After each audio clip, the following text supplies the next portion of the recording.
VL ಸ್ನೇಹಿತರಿಗೆ ಇವತ್ತೊಂದು ನಾವು ಈ ವಿಡಿಯೋ HDFC ಎರ್ಗೋ ಅವ್ರದ್ದು ಇನ್ಶೂರೆನ್ಸ್ ಪಾಲಿಸಿಗಳು, ಒಂದು ಹಾಸ್ಪಿಟಲ್ ಫಂಡು ಮತ್ತು ಇನ್ನೊಂದು ಪಾಲಿಸಿ ಬಂದ್ಬಿಟ್ಟು ಆಕ್ಸಿಡೆಂಟ್ ಪಾಲಿಸಿ. ಸೊ ಇದ್ರ ಬಗ್ಗೆ ನಾವೊಂದು ಬ್ರೀಫ್ ಆಗಿ ಯಾವ ಥರ ನಾವು ಈ ಪಾಲಿಸೀಸ್ನ ಅಪ್ಲೈ ಮಾಡ್ಬೋದು ಅನ್ನೋದು ನೋಡೋಣ.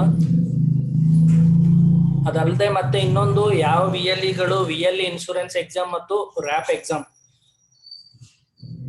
ಪಾಸ್ ಆಗಿದ್ದೀರಾ, ಸೊ ಅಂಥ VLEಗಳಿಗೆ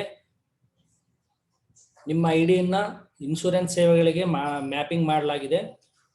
ಸೊ ಹೊಸದಾಗಿ ನೀವು ಇನ್ನೂ ಒಂದು ಇನ್ಶೂರೆನ್ಸ್ ಪಾಲಿಸಿ ಹಾಕಿಲ್ಲ ಅಂದರೆ, ಸೊ ನಿಮ್ಮ ID ಮ್ಯಾಪ್ ಆಗಿದ್ದನ್ನು ನೀವು ಇಲ್ಲಿ ಒಂದು ನಿಮಗೆ ಸಿಂಬಲ್ ಬರುತ್ತೆ ಮೇಲೆ, rap and POS certified. So ನೀವು ರ್ಯಾಪ್ ಎಕ್ಸಾಮ್ ಆಗಲಿ ಅಥವಾ VL ಇನ್ಶೂರೆನ್ಸ್ ಎಕ್ಸಾಮ್ ಆಗಲಿ ಪಾಸ್ ಆಗಿದ್ರೆ ಈ ಥರದ್ದು ಸಿಂಬಲ್ ಏನಿದೆ ನಿಮ್ಮ ಡ್ಯಾಶ್ ಬೋರ್ಡಲ್ಲಿ ತೋರಿಸುತ್ತೆ.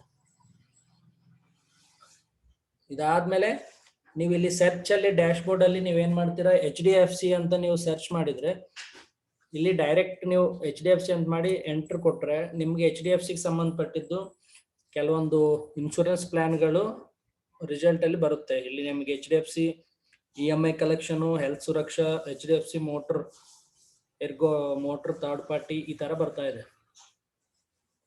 ಸೊ ಕೆಲವೊಂದು ಪ್ಲಾನ್ಸ್ ಏನಿದೆ ಅಂದ್ರೆ ನೀವು ಓನ್ಲಿ VL ಇನ್ಶೂರೆನ್ಸ್ ಅಷ್ಟೇ ಮಾಡಿದಿರ, ರ್ಯಾಪ್ ಪಾಸ್ ಆಗಿಲ್ಲ ಅಂದ್ರೆ ನಿಮ್ಗೆ ಇಲ್ಲಿ ಕ್ಲಿಕ್ ಹಿಯರ್ ಅನ್ನೋ ಆಪ್ಷನ್ ಕೆಲವೊಂದು ಪ್ಲಾನ್ಸ್ ಅಲ್ಲಿ ತೋರಿಸೋದಿಲ್ಲ.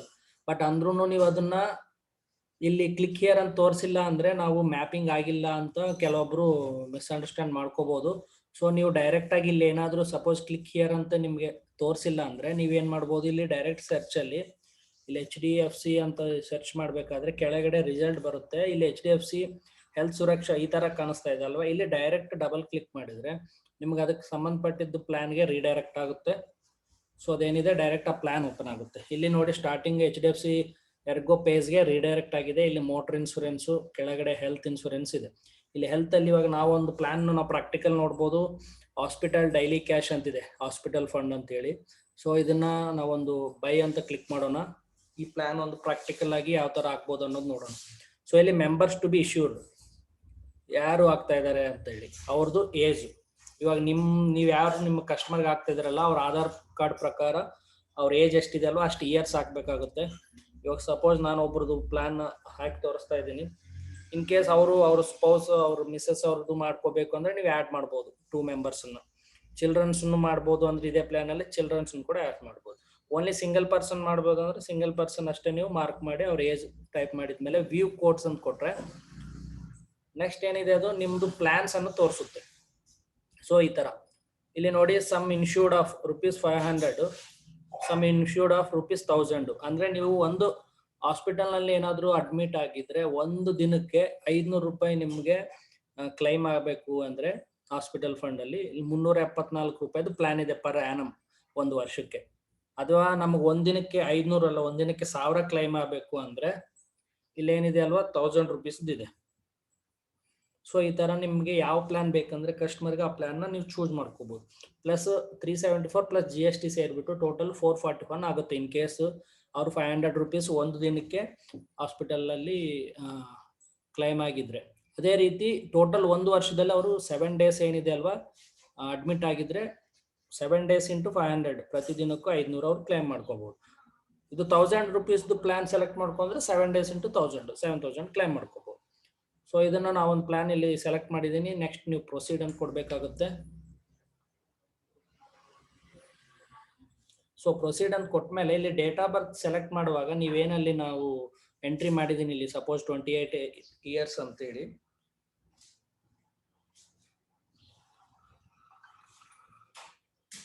ಸೊ ಆ ಡೇಟ್ ಆಫ್ ಬರ್ತ್ ನ ನಾವು ಸೆಲೆಕ್ಟ್ ಮಾಡ್ಕೋಬೇಕಾಗುತ್ತೆ.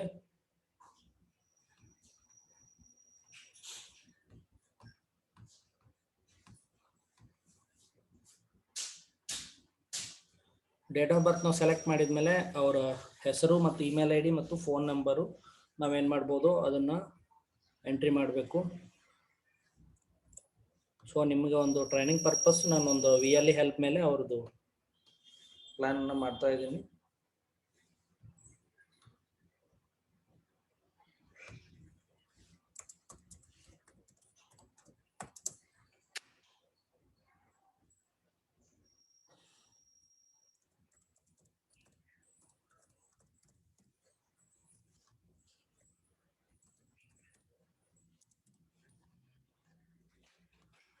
ಸೊ ಮತ್ತೆ ಅವ್ರದ್ದು ಕಸ್ಟಮರ್ ಯಾವ್ದಿದೆ ಅವ್ರದ್ದು ಇಮೇಲ್ ಐ ಡಿ,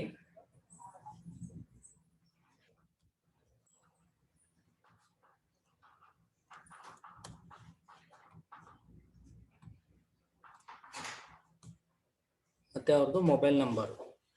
ಸೊ ಇಷ್ಟು ನೀವು ಯಾರಿಗೆ ಈ ಪಾಲಿಸಿನ ಅಪ್ಲೈ ಮಾಡ್ತಾ ಇದ್ದೀರಲ್ಲ ಅವರ ಡೀಟೇಲ್ಸ್ನ ಫಿಲ್ ಮಾಡಬೇಕು.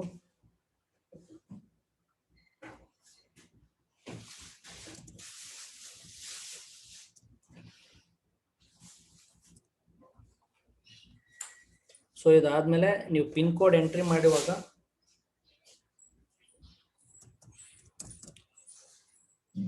ಇಲ್ಲಿ ಎಂಟ್ರ್ ಕೊಟ್ರೆ ಆಟೋಮೆಟಿಕ್ ಆಗಿ ನಿಮ್ಮ ಸಿಟಿ ಮತ್ತು ಸ್ಟೇಟ್ ಏನಿದೆ ಫೆಚ್ ಆಗುತ್ತೆ details.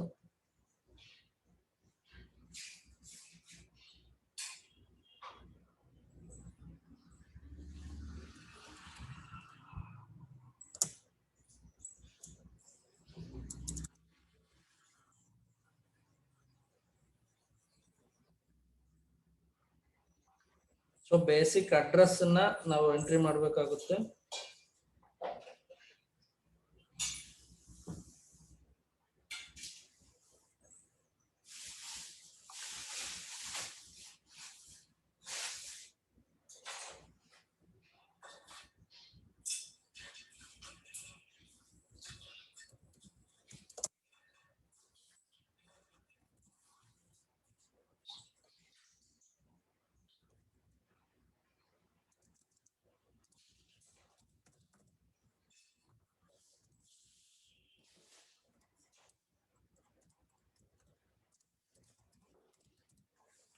So PAN card number, ನಿಮ್ಮ ಯಾರು ಅಪ್ಲೈ ಮಾಡ್ತಿದ್ದೀರಾ ಅವ್ರಿಗೆ ಪ್ಯಾನ್ ಕಾರ್ಡ್ ಇದ್ರೆ ನೀವು ಪ್ಯಾನ್ ಕಾರ್ಡ್ನ ಎಂಟ್ರಿ ಮಾಡಬೇಕಾಗುತ್ತೆ. ಇಲ್ಲ ಅಂದ್ರೆ ನೀವು ಅದನ್ನ ಆಪ್ಷನಲ್ ಇದೆ ಅದು.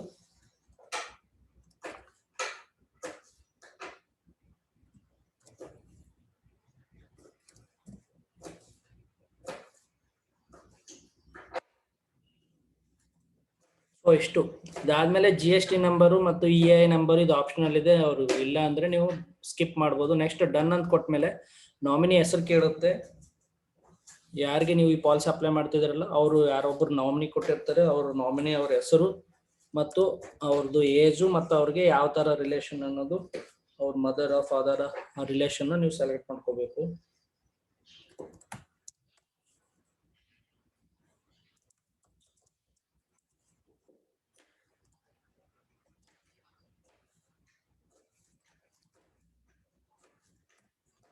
ಸೊ ಆಮೇಲೆ ಅವ್ರದ್ದು ನೀವು ಏಜ್ ಏನಿದೆ ಅಲ್ವಾ ಎಂಟ್ರಿ ಮಾಡಿ ಅವ್ರ ರಿಲೇಷನ್ನ ಸೆಲೆಕ್ಟ್ ಮಾಡ್ಬೋದು. ನೆಕ್ಸ್ಟ್ ಇದು ಡನ್ ಅಂತ ಸೆಲೆಕ್ಟ್ ಮಾಡಿದ್ಮೇಲೆ ನೆಕ್ಸ್ಟ್ ನಿಮ್ಮ ಪ್ರೀಮಿಯಂ ಎಷ್ಟಿದೆ, ನಿಮ್ಮದು ಟೋಟಲ್ ಎಷ್ಟು ಡಿಡಕ್ಟ್ ಆಗುತ್ತೆ ಅನ್ನೋದು ತೋರಿಸುತ್ತೆ. ನೆಕ್ಸ್ಟ್ ಪ್ರೊಸೀಡ್ ಕೊಡಿ. ಇಲ್ಲೆಲ್ಲ ನಿಮ್ಮದು ಪರ್ಸನಲ್ ಡೀಟೇಲ್ಸ್ ಎಲ್ಲ ನೀವು ನೋಡ್ಕೊಂಡ್ಮೇಲೆ I accept terms and conditions click ಮಾಡಿ ನೆಕ್ಸ್ಟ್ ಬೈ ನೌ ಕೊಡಿ. ಸೊ ಇಲ್ಲಿ ಪೇ ನೌ ಅಂತ ಬರುತ್ತೆ.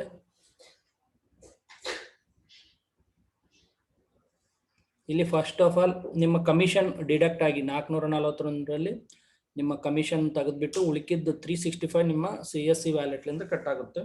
ಫಸ್ಟ್ ನಿಮ್ಮ CSC ಪಾಸ್ವರ್ಡ್ನ ವ್ಯಾಲಿಡೇಟ್ ಮಾಡ್ಕೊಳ್ಳಿ.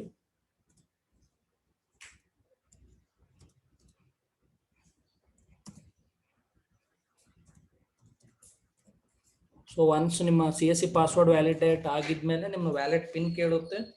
ಸೊ ನಿಮ್ಮ ವ್ಯಾಲೆಟ್ ಪಿನ್ ಎಂಟ್ರಿ ಮಾಡಿ. ಸೊ ಇಲ್ಲಿ ಪೇ ಅನ್ನೋ ಆಪ್ಷನ್ ನೀವು ಕ್ಲಿಕ್ ಮಾಡಿದರೆ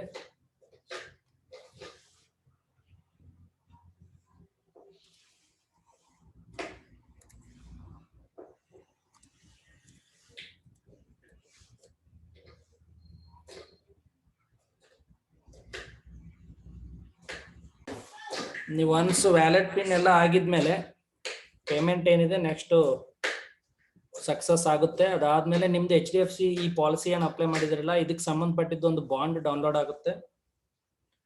ಮತ್ತೆ ಇದು ವಿತಿನ್ 15 days ಅಲ್ಲಿ ನೀವು ಯಾವ ಅಡ್ರೆಸ್ ಕೊಟ್ಟಿರ್ತೀರ ಆ ಅಡ್ರೆಸ್ಗೆ ಪೋಸ್ಟ್ ಮುಖಾಂತರ ಕೊರಿಯರ್ ಬರುತ್ತೆ. ಸೊ ಇಲ್ಲಿ ನೀವು ಡೌನ್ಲೋಡ್ ಅಂತ ಕ್ಲಿಕ್ ಮಾಡಿದ್ರೆ ನಿಮ್ಮ ಬಾಂಡ್ ಏನಿದೆ ಅಲ್ವಾ PDF ಮುಖಾಂತರ ಡೌನ್ಲೋಡ್ ಆಗುತ್ತೆ. ಸೊ ಈ ಪ್ಲಾನ್ ಏನಿದೆ ಅಲ್ವಾ, ಹಾಸ್ಪಿಟಲ್ ಫಂಡ್ ಇದೆ. ಇದಾದ್ಮೇಲೆ ನಮ್ಗೆ ಇದೇ ಡಿಜಿಟಲ್ ಸೇವಾ ಪೋರ್ಟಲ್ ಅಲ್ಲಿ HDFC ಅದೇ ಎರ್ಗೋ ಹೆಲ್ತ್ ಸುರಕ್ಷಾದಲ್ಲಿ ನಿಮ್ಗೆ ಇನ್ನೊಂದು ಪ್ಲಾನ್ ಒಂದು ಇದು ಸೇಮ್ ಇವಾಗ ಹಾಸ್ಪಿಟಲ್ ಫಂಡ್ ಯಾವ ತರ ಹಾಕಿದೀವಿ ಸೇಮ್ ಅದೇ ತರ ಅಪ್ಲೈ ಮಾಡೋ ಪ್ರಾಸೆಸ್ ಸೇಮ್ ಇರುತ್ತೆ. ಪರ್ಸನಲ್ ಆಕ್ಸಿಡೆಂಟ್ ಅಂತಿದೆ ಅಲ್ವಾ, ಇದನ್ನು ನೀವು ಸೆಲೆಕ್ಟ್ ಮಾಡ್ಕೋಬಹುದು. ಇದು 1.5 lakh ತನ ಇನ್ಶೂರೆನ್ಸ್ ಕ್ಲೈಮ್ ಆಗುತ್ತೆ ಇನ್ ಕೇಸ್ ಆಕ್ಸಿಡೆಂಟ್ ಡೆತ್ ಆದ್ರೆ. ನಿಮಗೆ ಬಂದ್ಬಿಟ್ಟು ಪ್ರೀಮಿಯಂ ಓನ್ಲಿ 114 ರೂಪಾಯಿನಲ್ಲಿ ನಿಮ್ಗೆ ಇದು ಆಕ್ಸಿಡೆಂಟ್ ಪ್ಲಾನ್ ನ ರಿಜಿಸ್ಟರ್ ಮಾಡಿ ಕೊಡ್ಬೋದು ಕಸ್ಟಮರ್ಗೆ. ಇದು ಕೂಡ ಸೇಮ್ ಇಲ್ಲಿ ಓಪನ್ ಮಾಡಿ ತೋರಿಸ್ತಾ ಇದ್ದೀನಿ. Same members to be issued, ಅವ್ರದ್ದು ಹೆಸರು ಅವ್ರ ಏಜ್ ಹಾಕ್ಬೇಕಾಗುತ್ತೆ. ಅದಾದ್ಮೇಲೆ ನಿಮ್ಮ ಎಂಪ್ಲಾಯ್ಮೆಂಟ್ ಟೈಪು ಸೆಲೆಕ್ಟ್ ಮಾಡ್ಕೋಬೇಕು. ಆನ್ಯುವಲ್ ಇನ್ಕಮ್ ಒಂದು ನೀವು ಸೆಲೆಕ್ಟ್ ಮಾಡ್ಕೋಬೇಕಾಗುತ್ತೆ. ಸೊ ಇಲ್ಲಿ ಕೋಡ್ಸ್ ಅನ್ನೋದು ತಗೋಬೇಕು. ಸೊ ಇಲ್ಲಿ ಪ್ಲಾನ್ ಎ ಪ್ಲಾನ್ ಬಿ, ಒಂದು ಪ್ಲಾನ್ ಅಲ್ಲಿ 1.5 ಲಕ್ಷ ಇನ್ಶೂರ್ ಆಗುತ್ತೆ ಇನ್ ಕೇಸ್ ಆಕ್ಸಿಡೆಂಟ್ ಡೆತ್ ಆದ್ರೆ. ಅದೇ ಪರ್ಮನೆಂಟ್ ಡಿಸಬಿಲಿಟಿ ಆದ್ರೆ 50,000 ಇದಾಗುತ್ತೆ. ಪ್ಲಾನ್ ಬಿ ಅಲ್ಲಿ ಆಕ್ಸಿಡೆಂಟ್ ಡೆತ್ಗೆ 1,25,000, ಪರ್ಮನೆಂಟ್ ಡಿಸಬಿಲಿಟಿಗೆ 1 lakh. ಸೊ ಈ ತರ ನೀವು ಯಾವ್ದೊಂದು ಪ್ಲಾನ್ ಕಸ್ಟಮರ್ ಯಾವ್ದು ಚೂಸ್ ಮಾಡ್ಕೊಂತಾರೆ ಆ ಪ್ಲಾನ್ ನ ನೀವು ಪ್ರೊಸೀಡ್ ಅಂತ ಕೊಟ್ರೆ, ಸೊ ನಿಮ್ಗೆ ಸೇಮ್ ಹಾಸ್ಪಿಟಲ್ ಫಂಡ್ ನಲ್ಲಿ ನೀವು ಯಾವ ತರ ಅವ್ರದ್ದು ಡೇಟ್ ಆಫ್ ಬರ್ತ್ ಸೆಲೆಕ್ಟ್ ಮಾಡಿ, ಹೆಸರು ಎಂಟ್ರಿ ಮಾಡಿ, ಇಮೇಲ್ ID, ಫೋನ್ ನಂಬರು ಮತ್ತೆ ಅವರ ಬೇಸಿಕ್ ಕರೆಸ್ಪಾಂಡೆನ್ಸ್ ಅಡ್ರೆಸ್ಸು. ಸೊ ಇದೆಲ್ಲ ಹಾಕಿದ್ಮೇಲೆ ಇಲ್ಲಿ ನೆಕ್ಸ್ಟ್ ಹೋಗ್ತೀರಾ. ಮತ್ತೆ ಆ ಪರ್ಸನ್ದು ನಾಮಿನಿ ಡೀಟೇಲ್ಸ್ ಎಂಟ್ರಿ ಮಾಡಿ ನೆಕ್ಸ್ಟ್ ಹೋಗಿದ್ರೆ ಫೈನಲಿ ಪೇಮೆಂಟ್ ಸೆಕ್ಷನ್ಗೆ ಹೋಗುತ್ತೆ. ಸೇಮ್ ಅದು ಸಹಿತ ಅದರದ್ದು ಬಾಂಡ್ ಏನಿದೆ ನಿಮಗೆ PDF ಡೌನ್ಲೋಡ್ ಆಗುತ್ತೆ. ಮತ್ತೆ ಒಂದು ಯಾವ ಅಡ್ರೆಸ್ ಕೊಟ್ಟಿರ್ತಾರೆ ಆ ಅಡ್ರೆಸ್ಗೆ ಆ ಬಾಂಡ್ ಏನಿದೆ ಅಲ್ವಾ HDFC ಲಿಂದ ನಿಮಗೆ ಕೊರಿಯರ್ ಮುಖಾಂತರ ಬರುತ್ತೆ. ಸೊ ಈ ತರದ್ದು ಒಂದು ಪಾಲಿಸಿಗಳೇನಿದೆ, ಹೆಲ್ತ್ ಪಾಲಿಸಿ ಮತ್ತೆ ಆಕ್ಸಿಡೆಂಟ್ ಪಾಲಿಸಿ ನಿಮ್ಮ HDFC ಎರ್ಗೋ ಮುಖಾಂತರ ನಿಮಗೆ ಸಿಗುತ್ತೆ. ಯಾವ ವಿಯಲ್ಲಿ ಇನ್ಶೂರೆನ್ಸ್ ಸೇವೆಗಳಿಗೆ ಮ್ಯಾಪಿಂಗ್ ಆಗಿರ್ತಾರೆ ಆ ಎಲ್ಲ ವಿಯಲ್ಲಿಗಳಿಗೆ ಈ ಒಂದು ಪಾಲಿಸೀಸ್ ಹಾಕುವಂತಹ ಆಪ್ಷನ್ಸ್ಗಳು ಎನೇಬಲ್ ಆಗುತ್ತೆ. ಸೊ ನಿಮ್ದು ಇಮಿಡಿಯೇಟ್ ನಿಮ್ದು ಮ್ಯಾಪಿಂಗ್ ಆಗಿದ್ರೆ ಇಮಿಡಿಯೇಟ್ ನೀವು ಕಸ್ಟಮರ್ಸ್ಗೆ ಇನ್ಶೂರೆನ್ಸ್ಗಳನ್ನು ಮಾಡಿ ನಿಮ್ಮ ID ನ ಆಕ್ಟಿವೇಟ್ ಮಾಡ್ಕೊಳ್ಳಿ.